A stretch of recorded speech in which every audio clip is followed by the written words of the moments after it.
ഇനി വൈകേണ്ട, ഇന്ന് തന്നെ നിങ്ങളുടെ വീടിനായി സിസോ സന്ദർശിക്കൂ. സിസോ, മേക്ക് ലൈഫ് സിമ്പിൾ. രാജ്യത്തെ പൊതുമേഖലാ സ്ഥാപനങ്ങൾ മുഴുവൻ വിറ്റുതുലയ്ക്കുന്ന നിലപാടാണ് കേന്ദ്ര സർക്കാർ സ്വീകരിക്കുന്നതെന്ന് ഡിവൈഎഫ്ഐ ജില്ലാ സെക്രട്ടറി കെ സി റിയാസുദ്ദീൻ. മനുഷ്യച്ചങ്ങലയ്ക്ക് ശേഷം കൊപ്പത്ത് നടന്ന പൊതുയോഗം ഉദ്ഘാടനം ചെയ്ത് സംസാരിക്കുകയായിരുന്നു അദ്ദേഹം. കൊപ്പത്ത് നടന്ന മനുഷ്യച്ചങ്ങലയിൽ സ്ത്രീകളും കുട്ടികളടക്കം നിരവധി പേർ പങ്കാളികളായി. ചങ്ങല തീർത്തതിനു ശേഷം പ്രതിജ്ഞയുമുണ്ടായി.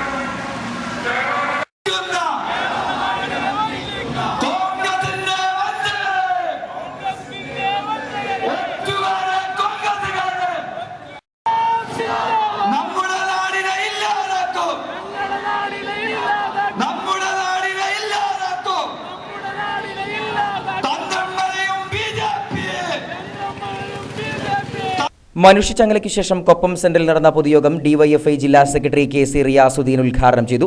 രാജ്യത്തെ പൊതുമേഖലാ സ്ഥാപനങ്ങൾ മുഴുവൻ വിറ്റുതുലയ്ക്കുന്ന നിലപാടാണ് കേന്ദ്ര സർക്കാർ സ്വീകരിക്കുന്നതെന്ന് ഉദ്ഘാടന പ്രസംഗത്തിൽ അദ്ദേഹം പറഞ്ഞു. ചെറുപ്പക്കാർ അനുഭവിക്കുന്ന പ്രതിസന്ധിയെക്കുറിച്ച് നമുക്കറിയാം. നമ്മുടെ രാജ്യത്ത് ചെറുപ്പക്കാർക്ക് പ്രതീക്ഷയാകേണ്ട, ജോലി നൽകേണ്ട, അവർക്ക് അവരുടെ ജീവിതത്തിന് സ്വപ്നമായി നിൽക്കേണ്ട പൊതുമേഖലാ സ്ഥാപനങ്ങളുണ്ട്. ആ പൊതുമേഖലാ സ്ഥാപനങ്ങളെല്ലാം കോർപ്പറേറ്റുകൾക്ക് തൂക്കി വിൽക്കുന്ന വാർത്തകൾ, കാഴ്ചകൾ നാം കണ്ടുകൊണ്ടിരിക്കുന്നു. ഇന്ത്യയിലെ HPCL-ഉം BPCL-ഉം LIC-യും BSNL-ഉം ഉൾപ്പെടെ എയർ ഇന്ത്യ ഉൾപ്പെടെയുള്ള പൊതുമേഖലാ സ്ഥാപനങ്ങൾ വിറ്റുകളിൽ. എയർ ഇന്ത്യ ഇന്ന് ടാറ്റയുടെ കൈകളിലാണ്. 38 ലക്ഷം കോടി രൂപ ആസ്തിയുള്ള ലൈഫ് ഇൻഷുറൻസ് കോർപ്പറേഷൻ എന്ന് പറയുന്ന സ്ഥാപനത്തിന്റെ മുഴുവൻ ആസ്തിയുമായി അദാനി എന്ന കോർപ്പറേറ്റ് ആ ആസ്തി മുഴുവൻ കവർന്നെടുക്കുന്ന സാഹചര്യമുണ്ടായി. നോക്കൂ, നമ്മുടെ രാജ്യത്ത് ലാഭത്തിൽ പ്രവർത്തിക്കുന്ന പൊതുമേഖലാ സ്ഥാപനങ്ങളിൽ ഏറ്റവും പ്രധാനപ്പെട്ടതാണ് ഇന്ത്യൻ റെയിൽവേ.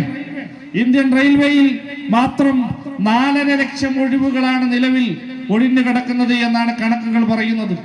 വിവിധ വകുപ്പുകളിലായി റെയിൽവേ റിക്രൂട്ട്മെന്റ് ബോർഡ് വഴി UPSC വഴി നികത്തപ്പെടാൻ വേണ്ടി കാത്തു നിൽക്കുന്ന ഒഴിവിലേക്ക് നിയമനം നടത്താൻ UPSC തയ്യാറാവുന്നില്ല എന്നതാണ് കണക്കുകൾ സൂചിപ്പിക്കുന്നത്. കേരളത്തിന്റെ വികസന പ്രവർത്തനങ്ങൾ തകർക്കാനാണ് BJPയും കോൺഗ്രസും ശ്രമിക്കുന്നതെന്നും അദ്ദേഹം കൂട്ടിച്ചേർത്തു. വിവിധ ഗ്രാന്റുകൾ കേരളത്തിന് അവകാശപ്പെട്ടത് തടഞ്ഞു വെക്കുന്നു. അപ്പൊ എന്താണ്? ഇവിടെ പെൻഷൻ മുടങ്ങണം, ഇവിടെ വികസനം മുടങ്ങണം, ഇവിടെ സ്കൂളുകൾ നല്ലത് മികച്ചതായി, നല്ല റോഡുകളും നല്ല പാലങ്ങളും. നോക്കൂ, വികസന പ്രവർത്തനങ്ങളിൽ രാജ്യത്തിനാകെ മാതൃകയായി കേരളം മാറി.